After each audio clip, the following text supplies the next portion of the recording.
In this class, we will continue with the rDNA technology process.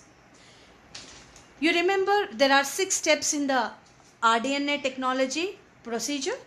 The first step was isolation of genetic material. Second step, cleavage of DNA by restriction endonucleases. Third step, isolation of a desired DNA fragment. Fourth step, ligation of DNA fragment into a suitable vector.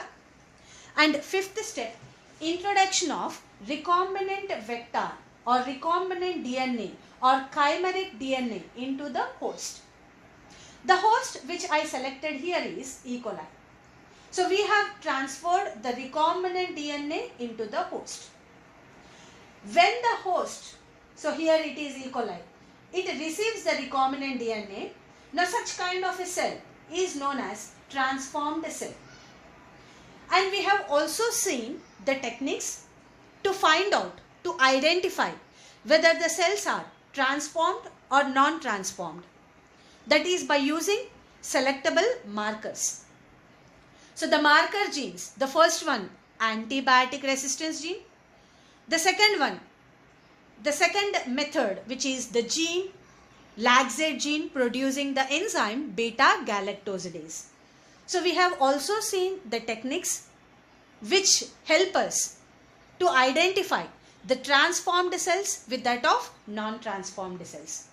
So finally, we came to know that, imagine this is a cell which is a transformed cell with the gene of interest. Now when we know this cell is a transformed cell with the gene of interest, so what is this gene? Insulin producing gene.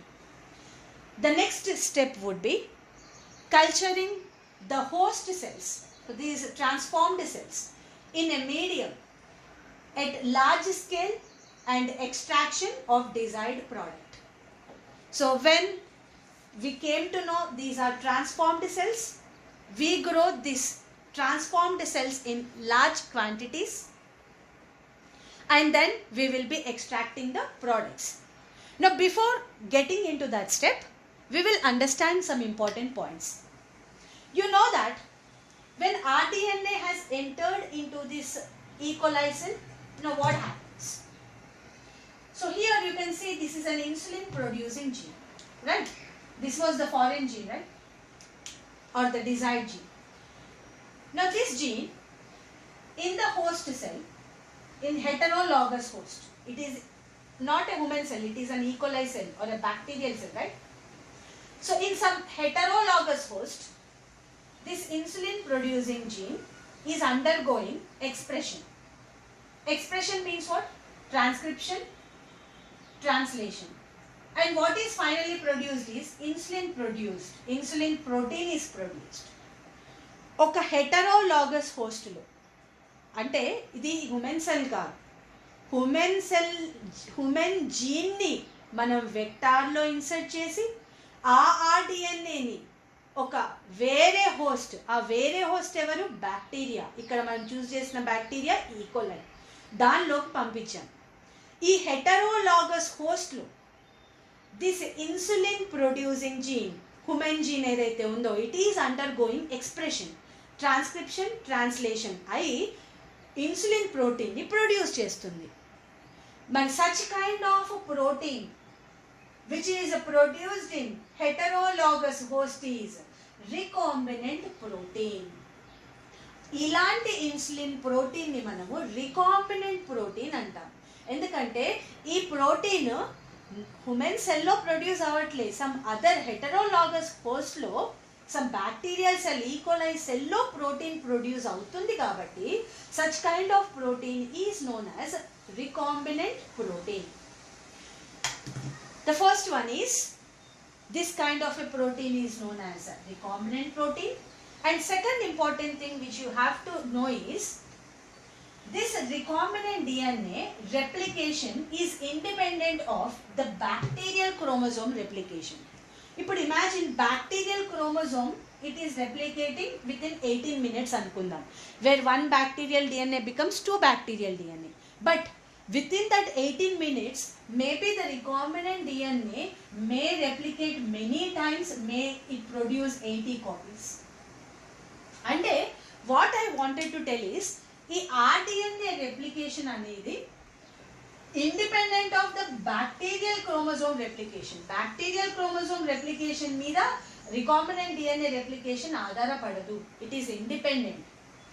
Maybe with in 18 minutes recombinant DNA may produce its copies, may replicate and may produce its 80 copies.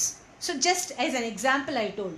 So what you have to know, the rDNA replication is independent of the bacterial chromosome replication. So that is the second thing which you have to remember. The third thing is, the third important thing which you have to know is, so when plasmid is replicating, that means what? The gene of interest is also replicating, right? So imagine there are 4 copies in this bacterial cell. Now bacterial cell, for every 20 minutes, cell is dividing. So one cell becomes 2 cells. Just imagine one cell is becoming 2 cells. One cell divided to produce 2 cells. So after this cell division, ఇప్పుడు ఉన్నటువంటి 4 copies లో maybe the 2 copies, 2 recombinant DNA probability. So the 2 recombinant DNA may enter into one cell and the 2 recombinant DNA may enter into another cell. So that means what? Even the recombinant DNA is getting distributed into the bacterial cells.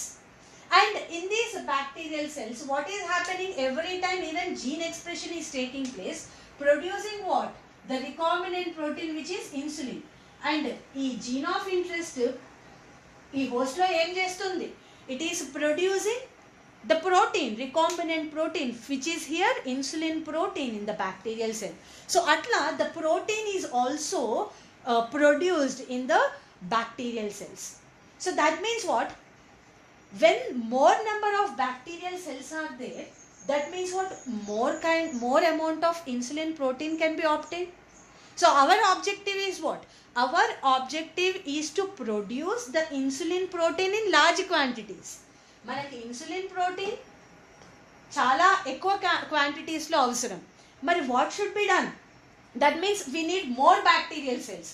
ఎక్కువ bacterial cells ఉంటే ఎక్కువ insulin protein అనేది, ఆ gene అనేది ప్రోటీన్ని produce చేస్తూ ఉంటుంది. So that means what? We can extract more amount of insulin protein from the bacterial cells.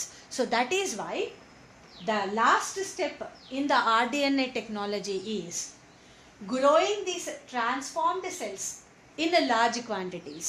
ఈ transformed cells ni ఎక్కువ మొత్తంలో మనము grow చేయాలి.